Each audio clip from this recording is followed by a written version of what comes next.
which is going to be delivered by Dr. Andy Clegg from Academic Development. I'm Mike Wilson, also from AcDev. I'll be fielding questions in the chat.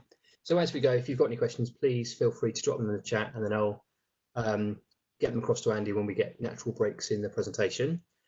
Could I also ask that people mute their mics? There will be time for you to kind of jump in with questions if you want to. Would you prefer those kind of vocal questions at the end, Andy?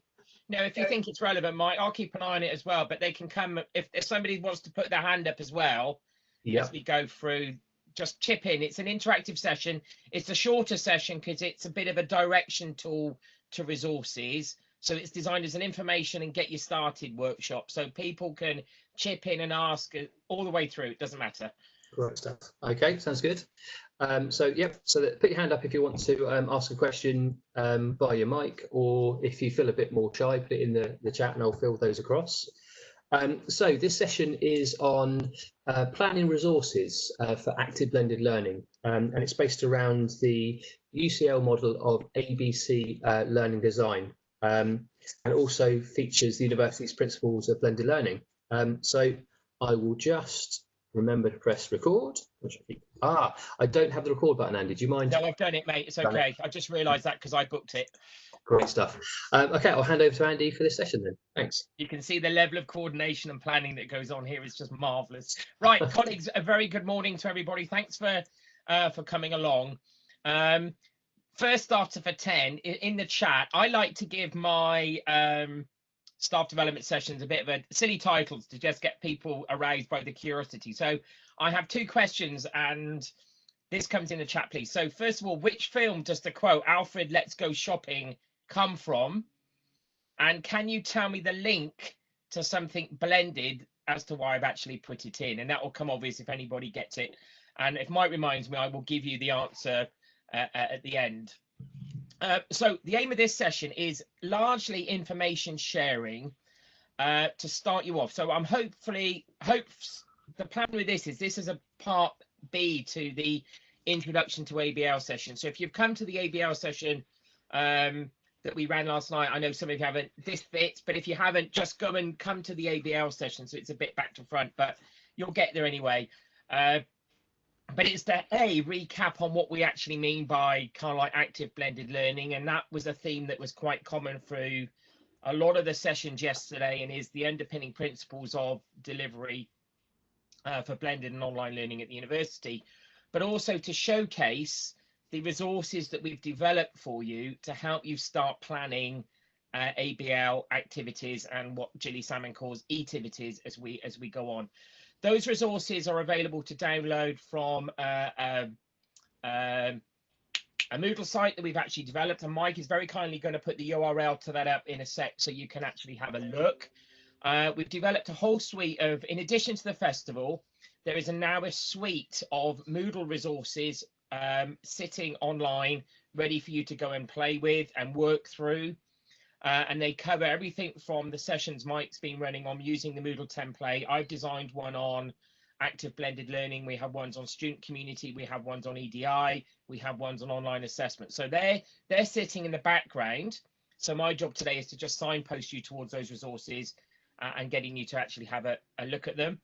But today also we've got plenty of time at the end to just ask initial questions about where you think you are perhaps in terms of planning for ABL, and any specific questions that you might have or concerns you have, and also to signpost the additional sessions that are coming up this week, because there's a lot left around the tools. And once I finish this one, you'll see that how all those other sessions perhaps starting fitting together. So in the spirit of an ABL session, what I'd like you to do first of all, please, is get your phones out. So my lovely learners, get your phones out. And if you can go to, or if you're on your laptop or sitting on your PC at home, if you can go to menti.com, I'm sure you're all used to Menti now. And the access code you need for this one is 424231. And I must admit, I've been in lockdown so long, that's my measurements. So if you go to Menti, what I'd like you to do just to start with is, from what you've heard so far from Paul, So I'm just struggling to find my mouse. What does ABL mean to you? What is active blended? What is active blended learning? And let's see if we can get, this is a bit of a recap for some of you that were different sessions yesterday. So think of this, you're starting planning, and I've created some resources for you to go and fill in. So your headline is, you almost need a mission statement at the top of this planning activity. For me, active blended learning means. So kind of like, what's your brand statement going to be at the top, but through which you're actually going to channel the type of activities that you want to deliver. Doesn't have to be very long, but let's see where we're at in terms of people's understanding and what we were talking about yesterday. So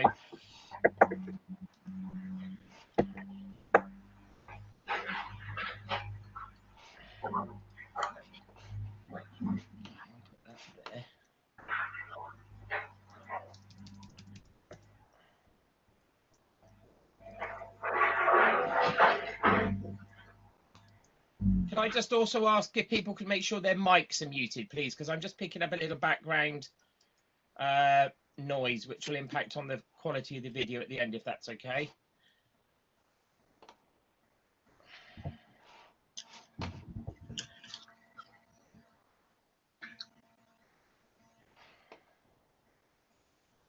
So I'm going to go.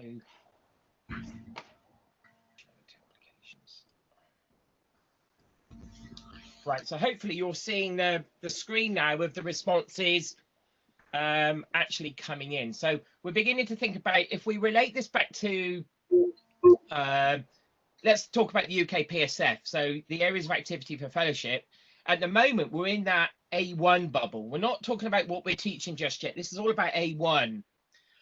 And thinking about what is influencing our approach to pedagogy. So we have to have an understanding of what ABL actually is. So let's have a quick peek of what people have put. So putting students at the center of the learning, activities that engage learners in an experiential way to enforce learning, engaging learning environment, lovely.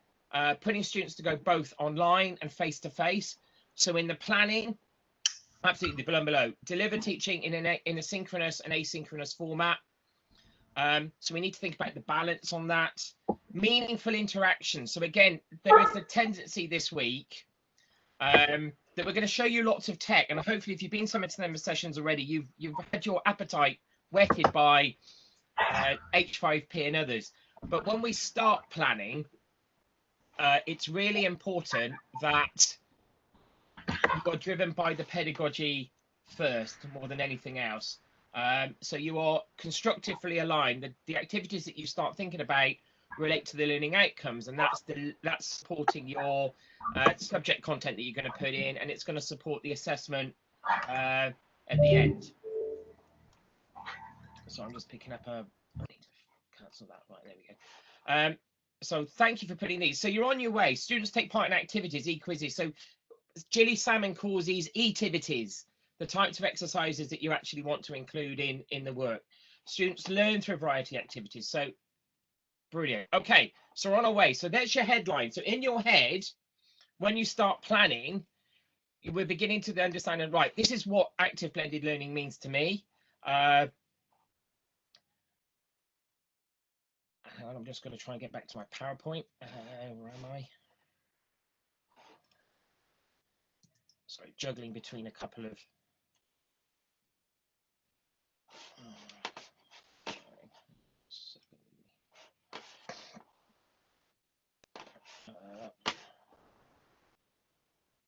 Sorry, colleagues, my PowerPoint's dropped out. There we go. That's what I want. Right. So excellent. So let's just recap. So what is ABL? So all the comments that you put, there isn't a right or wrong answer in many respects to what active blended learning is. And I think you're all picking up the kind of like the DNA elements of what it actually needs to include. I worked briefly at Roehampton about 18 months ago, and while I was there in the business school, I was responsible for developing their ABL framework and strategy. And when we were doing that, Northampton University really stood out as a place that had adopted the ABL framework quite significantly, met lots of challenges on the way, and have reflected. And actually on Thursday morning, we actually have the Dean of Learning and Teaching from Roehampton providing a bit of a keynote on their experiences of ABL. So it might be worth coming to that. but it's about the balance, student-centered activities, subject knowledge, understanding with the digital fluency. So it's the digital tech that's actually holding it all together. But a mix of activities, a different modes. If we talk about Neil Gordon's flexible pedagogy, is about the mode in which we're delivering, the pace in which we're delivering, and also the space in which we're delivering as well. And online now, that's really kind of like how we interact in those spaces has transformed quite significantly, but it's how we translate our pedagogy over into that online environment that we need to start thinking about. And the planning resources have been developed to do that. So if you're at my session yesterday evening, or if you're not come in, you know, I've always kind of like imagined ABL as this, and this is a framework I was, you know, delivering in 1992 as L&T lead in geographical sciences at the University of Plymouth, and standing up in front of a group of staff and say, well, actually flexible learning, which this effectively is a spectrum of opportunity. So, you know, COVID's come on us, but active blended learning on one end is pure face-to-face delivery, and at the other end, it's fully online. And the Commonwealth of Learning have just published this really useful quality assurance rubric for blended learning, and it's on the Moodle page, so you can actually have a look at it. So my model's on the top, and their take on that is underneath. And what we're talking about underneath is the intensity of the blend. So imagine you've got your Nespresso boxes of coffee, you know, fully online is a 10 at the other end, and at the other end you have a 5 which is slightly weaker. And what you're doing in your planning is picking a point on that spectrum that you feel comfortable with. And that's the most important thing. You've all talked about what is ABL. It's student-centered learning. The students are going to do this, the students are going to do that. But none of you have talked about what you want to do. This has to be important as well. You have to be quite selfish in some respects on this, because you have to think about a pedagogy and an approach to blended learning that you feel comfortable with, and that you feel you have the competency and the skills to deliver. We're not asking you to do something you're not comfortable with. Go and find a bit of technology. Go and find an app, Nearpod, Vivox, Padlet that you're comfortable with. You don't have to use everything.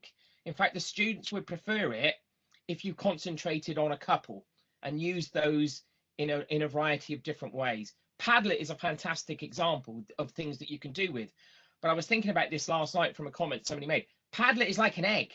How many things can you do? How many things can you make with an egg? Loads, if you've got the right recipes. And it's exactly the same. So perhaps focus your planning down around a number of apps, so the students don't get bombarded with, oh, this week we're going to do that, and then we're going to use this one. And they get a little bit, oh God, we're going to do something new. We haven't used that before. Why can't we just use the same thing? But use them well. And the sessions that we've got planned and you've been to hopefully already this week are just showing you the capabilities of the kit that we've actually got that you can start using. But what's definitely happened in transition is that, and here comes the animation, is that COVID has put us at this end of the spectrum. I know some of you might be coming back in September and there might be an element of face-to-face, but our blend now is more online than it has been. But even within that fully online state, there's different blends that you can actually put in place. To what extent do you want to be synchronous and asynchronous? What types of things do you actually want the students to do? And that is the most important part. What is the learning outcome? What is the session? Where do you start? So it's thinking about that. But the degree of synchronicity, the constructive alignment, that making sure that you are pedagogically led. And again, that's one of our underpinning principles for ABL and online delivery. Think about the levelness as well when you start planning. An online blended learning activity at level 4 would look quite different to perhaps what you might get them to do at level 5 and what you actually might get them to do at level 6 and possibly at postgraduate level as well. So it's about introducing students into that. So one element of your planning is got to be, how are you transitioning students into your approach for active blended learning? Don't expect them to get it straight away. They may have never done anything like this before. So how are you actually going to support that transition over so the students are comfortable with what you're actually asking them to do? How are you going to make sure in that space that you are meeting requirements of EDI and recognizing the diversity of your learner groups? So that's really important. And again, this week we're running some sessions to support that area of activity as well. So you're making sure that you're comfortable in all these different spaces. And also student co-creation engagement. One of the most important elements of ABL is that it's team approach, but there is a dialogue with the students. You're going to be creating some really engaging materials. And I don't know about you, but I'm getting a little bit fed up of reports in THO, the government dumbing down degrees and stuff like that. I think the level of thought that has to go into delivering online will put us on a much higher plane when we kick off again in TB1. And I think when you talk to colleagues and we see the resources that's been created and what people have, the questions we get back and the feedback that we get back, actually the resources and the experiences that the students are going to get are going to be incredibly engaging. And here's the question, if anybody was with me last night, why have I put a slide full of sweets on? Anybody?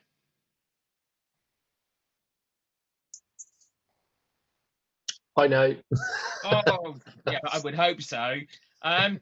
Pick and mix. For me, blended learning is a bit like a pick and mix, and you're changing your blend. And choice. And it's about, imagine walking down the Sainsbury's aisle. Welcome to the pedagogy aisle at Sainsbury's, and you're picking your recipes out in terms of what you want to do. What do the different sessions look like in terms of facilitating that learning? Okay, and it's changing that blend using a larger staple ingredients, but each week perhaps doing something different that keeps the students engaged, and maximizing the learning opportunities that they actually have in the sessions, but equally having a bit of fun with it on the way to actually create that engagement and to focus on the relational aspects of the delivery.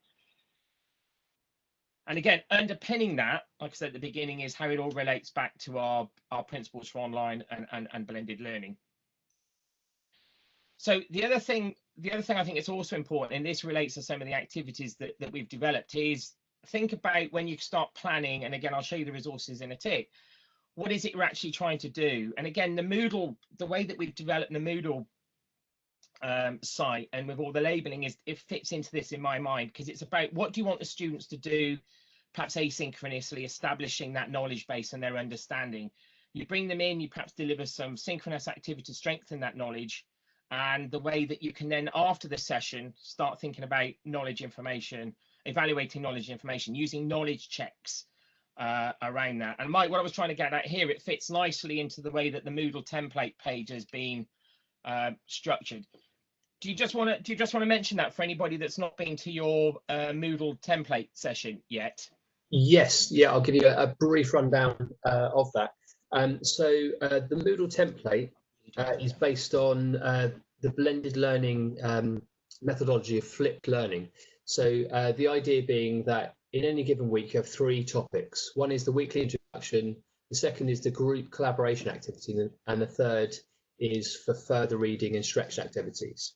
And in that first section, you're guiding students to self-study materials, so recorded lectures broken down into small 5 to 10 minute chunks, accompanying materials like core reading and slides, and finally a knowledge check, which is really important for establishing what students have struggled with, how they've taken to the learning materials, and anything you might need to recap.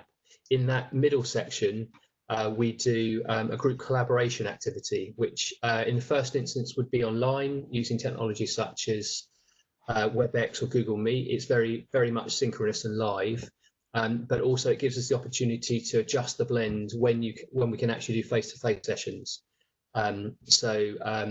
Yeah, that middle section is very much where the blend comes into play. Is that okay?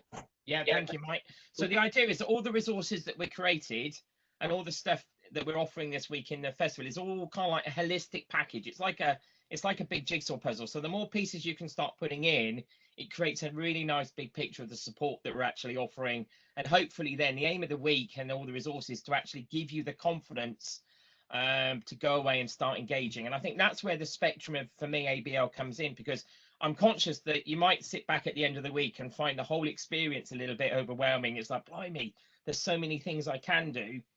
But we're not asking you necessarily to do everything. It's about being confident in the core elements of it and doing that well and then coming back to Act Dev and the tail teams to really ask for the support. You know, if you've got a wacky idea for something that you like to have a go at doing, trust me, we can do it. I was talking to a colleague last week who said, Andy, I'm teaching a module on natural environments, and I'd really like to do something, a man walking on the moon through an airlock and what happens in that space. And we started putting that together in a beyond animation. So we can do some really clever things. So please don't hesitate to come and have a chat with us after the festival.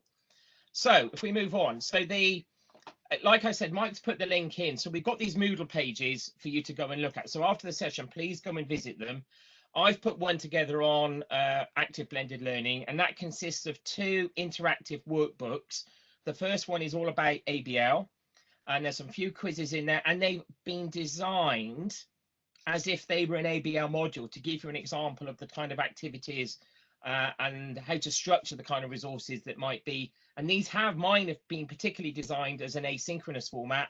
So you can go through them, you can have a play, you can do a group poll everywhere, and you can see the results forming on your own, and then you can come back and you can start again. So to have a go through those. The second one is more about the planning. So, but they're a backup to this session today.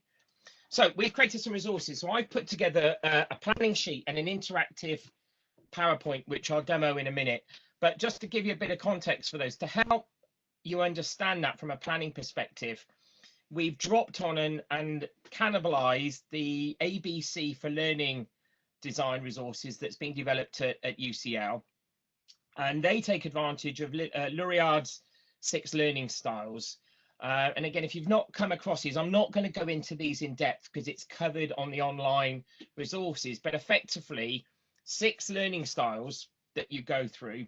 And for each one of those on the workbook, we've identified kind of like a series of apps and technologies that you can align to those kind of learning type activities.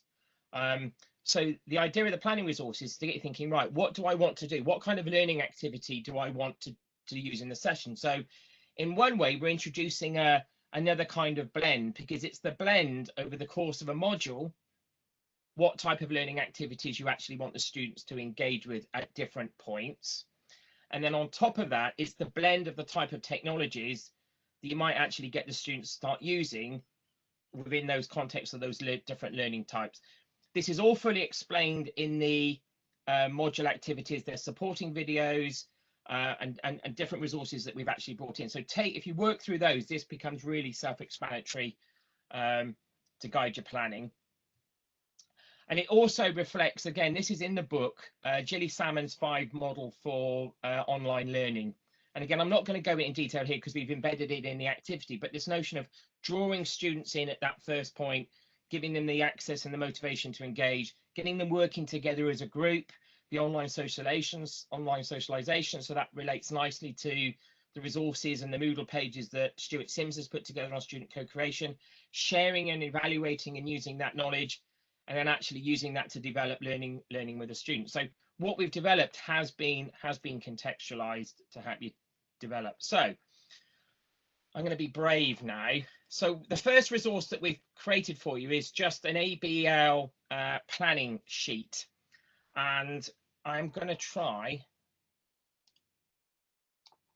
and share it with you. So bear with me because you know what it's like. So I'm going to go to a Word document. And hopefully you can all see that. I know it's a bit small, so I'm going to try and magnify it as much as I can. But again, you can download this off the Moodle site. I think we've also linked it off the festival website as well. And basically, this comes in 2 parts. So it's here, and you can use it and tweak it and cannibalize it as much as you see fit. But the aim of this session, the aim of this part of the workshop activities is to really reinforce that it's not necessarily about reinventing the wheel. So the first planning guide is think about what you're doing now and think about the types of sessional activities that you are doing and have been doing with the students as it sits pre-COVID. And think about what works well. And then the second part of that document, sorry, I've lost my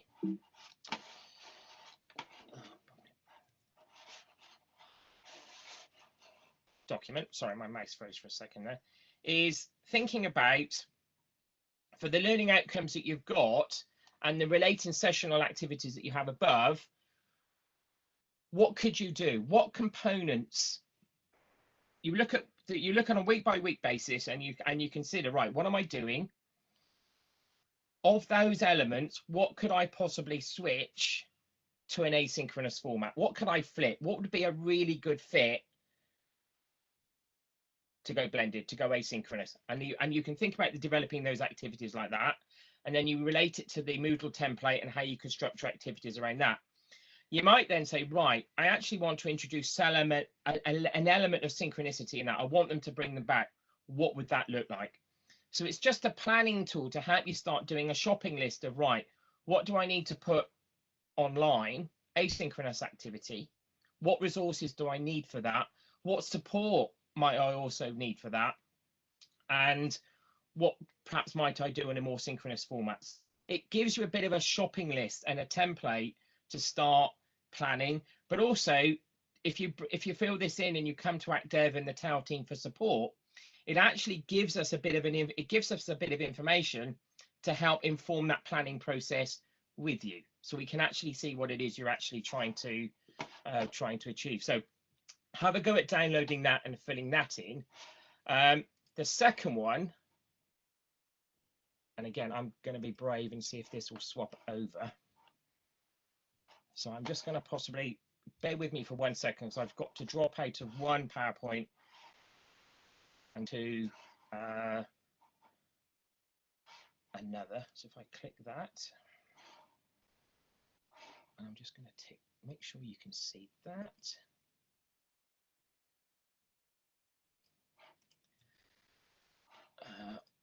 Actually, I'm going to share my screen because it's right. Can you all see it? This has been designed. So this is like an interactive toolkit that I've designed in PowerPoint. Mike, can you see that all right? Is it showing? Yes, I can. Yeah, it looks good. It's a bit small, but I'll try and blow it up. Okay. So basically, what I've tried to do is the ABC project has created lots of resources, but it's quite static. So I wanted to create something that's a little bit more interactive for you to have a go at. So the ABC resources would be a normal day, face to face. You work together as a team, and they would give you a planning sheet for a session. And effectively, that is the background that you've got to work with. So the discussion in your groups would be, right, what kind of exercises do we actually want the students to actually have a go at using? So you have a deck of cards at the bottom of the screen. And very simply, all you do is you say, right, session 1, and I've given you space for 6 types of activities. That's just to give you space to go and play with. You probably won't use them all, but you might say, actually, week 1, I actually want them to doing some acquisition data. So you can just, all you do is move the mouse over the card and you drag and drop into that first block. And if you then just double click, that text box goes live. And you can say, right, I need the students to do some website analysis. Sorry, I can't type today. And that's what they're going to do. And then you can put on there, again, there's an introductory screen that goes with this, which talks about the different learning types, and also a mapping against the different types of apps that are out there to do it. So you could put in there, this is what I want them to do, and this is the kind of app that I'm actually going to get them to use. So I might do an acquisition in the first session, and what I've also done here is put a little other button, and I've given you one of each, and all you simply do is copy and paste the spare, and I want to treat that as an asynchronous activity, so that tells me that that goes there. And what I've also given you here is a little time palette. So it enables you to say, actually, for that first one, I want them to do that for copy and paste that. And that little activity is probably going to take them about 25 minutes. So you can build up a picture of what it is you want to do. Once they've done that, I actually want them to do some discussion. So I'm going to move my discussion card up. And then again, as I've done before, I'm just going to type in there.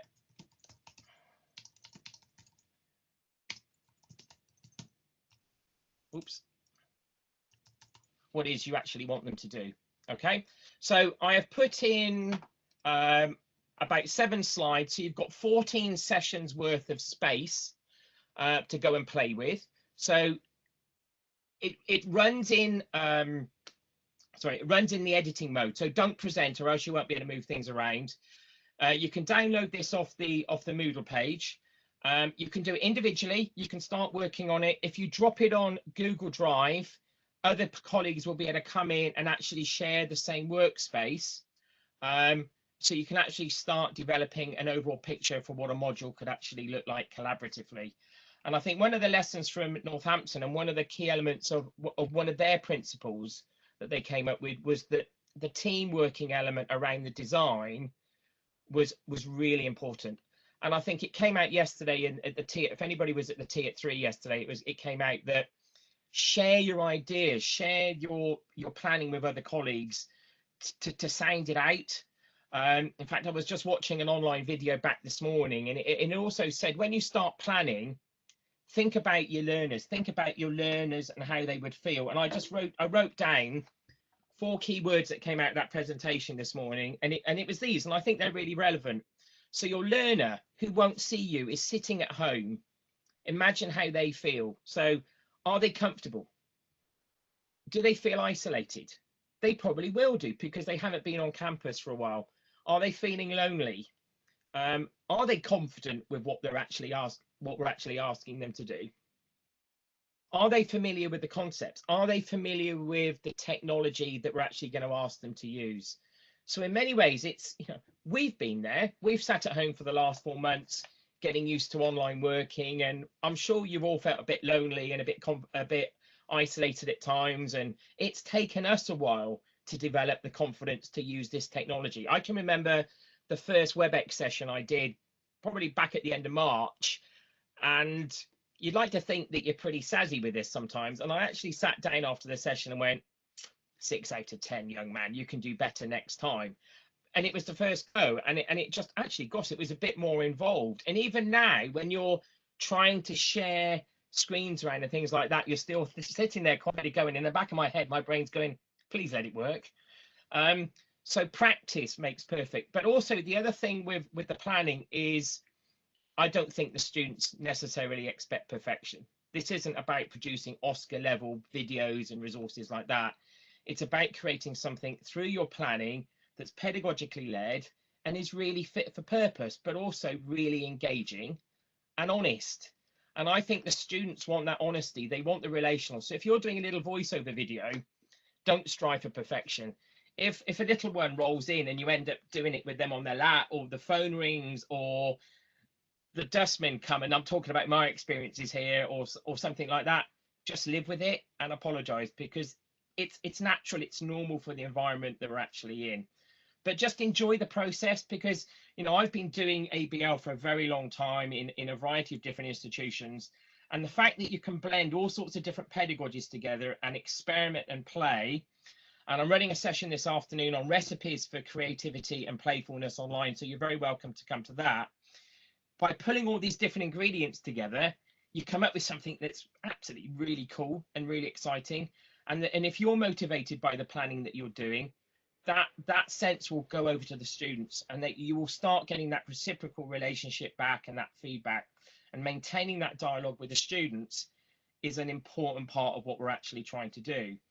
And remember, it also fits in. Remember, the other important thing with the planning is, don't forget what we have already. So we have the Portsmouth hallmarks. How are we going to get those right? How are we going to still make sure that we're doing stuff online? We still have these aspirations. We still have these strategic elements that we want to deliver. It's just how we translate that process online to deliver something that's engaging for the students. Mike, I think, to save me having to fight my way back to my original PowerPoint, that's probably the nuts and bolts in terms of the direction setting that I want to do. We've got to fight. We're into a lunch break, so if anybody's now got any questions or would like to talk through a little bit more, let's perhaps just use the final bit of time to just have that conversation, if that's all right.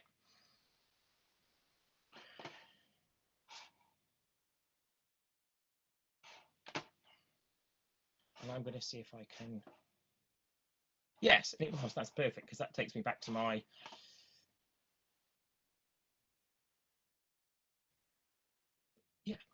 working. Oh, there we go. I can't see the chat.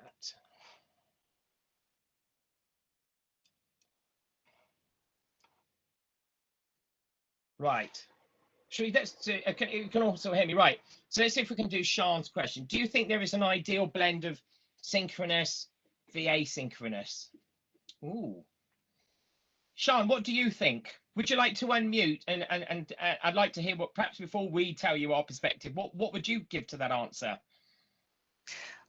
My view is that it's really dependent on what you're wanting the students to get out of it, and that you shouldn't be trying to replicate a synchronous classroom environment online, and that it's a different thing. So it's really about what it is you want the students to get, and because they're working offline, they might not be able to join synchronous sessions, so it might increase the level of stress they experience. But also there's an expectation with other students that it should all be synchronous. So it's trying to meet that balance. There you go, Sean. Sean, you've answered your question, and I think you've answered that very eloquently. It's exactly that. It's about, it's starting with what are the learning outcomes for this session, and what is it you want the students to do? What's the outcome of that session in terms of their understanding? That's why we've tried to develop the resources around the ABC to just help structure that type of activity that you actually want to get them to do. There is a window for a degree of synchronous activity with the students. My particular rationale is I probably at the moment put more emphasis on the asynchronous, knowing that I can probably flip it back. So plan for asynchronous, thinking what would it be if it was 100% online? But what you've then got is once you've created those resources, you can probably switch them back and slowly start bringing in a little bit of synchronous development as we probably come to the other end, as we come out of the crisis. Good Lord knows when that will be. But I think that's the challenge. And the other thing I would also encourage people to think about is that, yeah, it's a bit of work at the moment to get this done, but you think of the quality resources that's going to come out of this at the other end that you'll then have at your disposal. So when things do return to normal, the way that you deliver is probably never going to be the same again, because you've got all sorts of different things that you can throw at the students that's asynchronous that you can then use in a synchronous format to encourage some reflection and discussion when you do see them. Anybody else? What does anybody have any particular concerns or challenges about the planning process or actually putting things together? Andy, can I just say something here? It's Andre here. Hello, Andre. Hi. In the old format, we used to talk about in classroom and out of classroom activities. Now, the question is, when people start talking about synchronous and asynchronous, is to be clear in your mind, under normal circumstances, when you do the alignment, what would you have done out of classroom and in the classroom? And in this format is, what alternative do I have to create the out of classroom or the out of space, if I can use that word, activities? Is it something that will work? Is it valuable? Is it fit for purpose? And I think one of the most important things here, when you start looking at that and put your cards together, is do the things that I am engaging with aligning with the learning outcomes? Indeed, and again, that message is embedded in the resources that we've actually put on Moodle, and I think that's really important. That everybody's been teaching for a long time. It's still the same principles. It's still the same approach in terms of that. You know, when you design a module, what's the learning outcome? It's just at the moment we're just translating this into a different space, and that different space creates a different way that we have encounters and relationships with the students. But I think even within that space, and again, that's the aim of the session I've got this afternoon, and I hope it's coming through some of the workshops we've had already, is that you can be incredibly creative in online spaces. You know, I'm a Lego Serious Play trainer, and the beauty of a Lego Serious Play is that you get big boxes of Lego out and you do it with students in a room. That's the whole point of it. But actually, you can do Lego online. You know, or they can play online. Students can go and raid a Lego box if they got it, or they can get some toys, or they can draw pictures, and they can be very visual. And if you just create a Padlet using the right boards and the way it's structured, you can share that same story online. We did it for the Service in Excellence program that's offered by HR earlier in the year, and some colleagues are drawing pictures about their plans for what they were going to do, and they're sharing them, and other colleagues had raided the kids' toy boxes and had done their own little Lego builds at home, and were literally just sharing them online. And we were still getting the same stories that we would have had in a face-to-face workshop, no doubt about it. It's just that we were doing it online, but the outcome was exactly the same. We just used a different set of ingredients. And if anybody, I'll joke, but the 1970s coffee advert with Gareth, shake, shake, shake, what's your blend? And that's what we're doing. How do you want to vary it? And that blend varies for everybody, because it's going to be influenced by your learning outcome, but what it is you're also teaching, and what that actually looks like. Has anybody got any other comments? I've noticed we've got 44 people in the room who are very quiet. Any comments, anybody? Have we missed anything from the festival? You've looked through, is there anything that we haven't put in that you'd like to talk about, or we can cover by the end of the week? Or how do you think your own perception of delivery is beginning to change as a result of some of the sessions that you've been to already?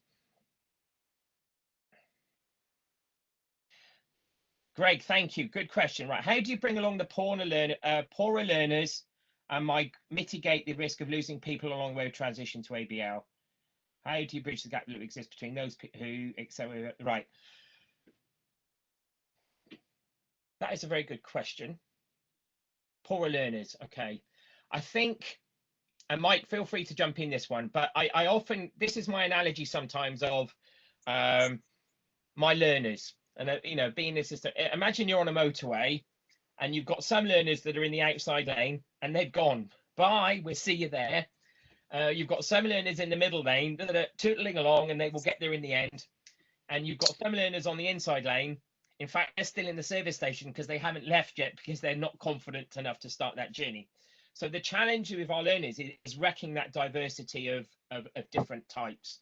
My first job is sometimes to make sure that I'm putting those learners in the outside lane, I'm capping their speed a little bit so they don't go off into the distance. And what I'd really like to do is turn them around and get in the service station and use them to support the weaker learners. So it's that, and that's maybe about how you start developing groups online. And I think for me, with this whole ABL agenda and putting stuff online in September, is I like to put students in groups. So what is the best mechanism for doing that we have at our disposal? Am I going to do pre-selected groups, set that up in a Moodle to start with, or am I going to give students the what's the risk of recognizance in it, that they can go off and create their own, they have their own meetings in perhaps Google Meet, and then they actually come back. So there's one discussion there.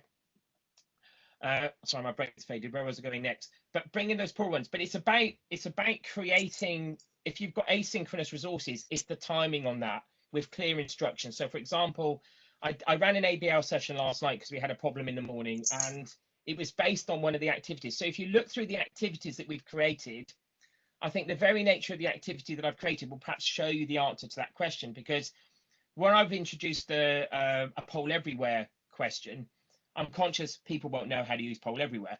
So what I've put in is a little how-to video to actually go with it. So if somebody's not sure, and I think this is the beauty of async, you can add in those extras. This is where the content capture comes in. And content capture is not about, recording an hour. It's about putting together snippets of information where they're needed to help students clarify and understand what it is they need to do to succeed. And yeah, the stronger students perhaps might not use them as much, but those weaker students, the value of the knowledge check activity to make sure things have been done, putting a time stamp on some of the activities so students have an understanding of how long it's going to take to do something, is also a useful idea. But also at the beginning, perhaps the most important thing is to have that conversation with the students, to tell your own ABL story to students when they start your module. If I was teaching in September, my first session would be, hi guys, Lovely to see you back. It's difficult and it's different this year, isn't it? But we're going to have fun, and this is how I've planned my module. And I would almost give them a how to do this module fact sheet on. To do this module, we're going to use these apps. This is the software. This is the ingredients that we're actually going to be playing with. And this is what we're going to do.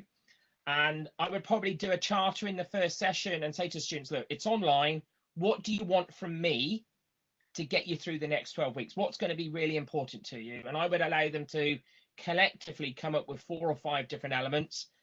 And then I'd say, right, you've had your 4 or 5. Now it's my turn. This is what I expect from you. If we're going to be successful and it's going to be engaging, we're going to have some fun. This is what I need you to do. I need you to engage in all the activities.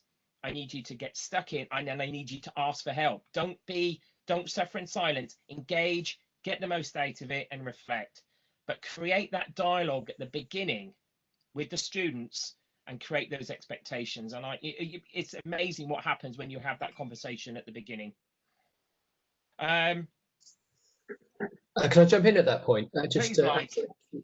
To Greg's question, I think it's another reason why you'd have a wide variety of different activities, because you might find that students initially won't engage with a face-to-face discussion, for instance, in something like WebEx or Google Meet, but they might engage with a more text-based kind of collaboration in a Padlet board, for instance. So if you mix up the type of activities and give students a range of things that they can try and engage with, you'll probably find that their confidence with it increases, and then you can do more experimental things a bit later on. But as you say, that kind of dialogue and asking students what they want to do, how they want to interact is kind of key to kind of kicking that off. If I may use the coffee analogy again, you know, when I put my Nespresso capsule in my coffee machine, I like a 6 or 7. I don't like it too strong. If it's 10, it's too much. It's too much for me. And it is about finding that level, and keep asking the students. Don't just assume they're gonna, you know, accept. You know, it's all the way through the mock. Guys, did that work? How are you finding it? Just so get in, have those conversations, think about what's actually going on, and just make sure they're engaged. And again, you can track the exercises in Moodle to make sure that they are engaging with it. But just create the dialogue. And just have the conversations with them to see how the land is lying and to see if they feel comfortable with what you're asking them to do. Can you sew sections on the Moodle? Can I do that? Mike, are you? Yes. If I give you. Yes, yeah, I've got it ready if you give me presenter rates. I'm just now trying to find you on the list. Hang on. Let's see if I can do that, Mike. Right, internal, change role to host. Okay. Cool. I think you have control, Mike. Try that. Okie doke, let's give that a go. And just as while you're doing that, Marta, hello again. Thanks for doing a session again this week, Marta. We appreciate that. Yes, there is training this week or in some of our how-to sessions for using some of the software. And ActDev and TAIL will be putting together a further program of training. I know Tom's already started that. So just please keep an eye on the academicevents.ac.uk website, and you'll see the stuff that's coming up over the summer and as we roll into TB1.